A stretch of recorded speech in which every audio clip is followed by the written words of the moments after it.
It's one small step for man, one giant leap for mankind. Ever since that one small step, America has had a love affair with space travel. After Apollo, the Shuttle became the spacecraft for a new generation. We have main engine start. All 3 engines are up and running.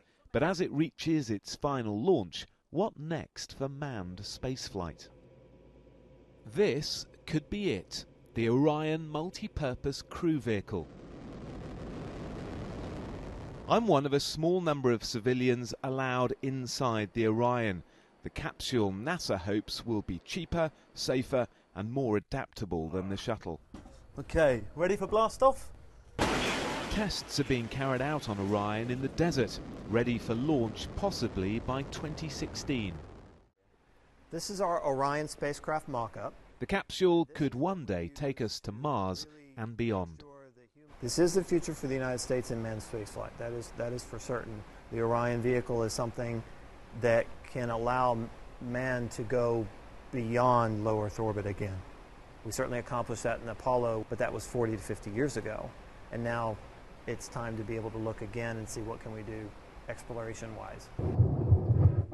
We can't show you some of the technology, which is top secret. We can, though, show you my embarrassing attempt to dock Orion with the space station. Now, it looks like I'm really off track here. I think you're about to crash, yes. Your application to the space program is being rejected right now. If humans do reach deep space, they'll need a place to live.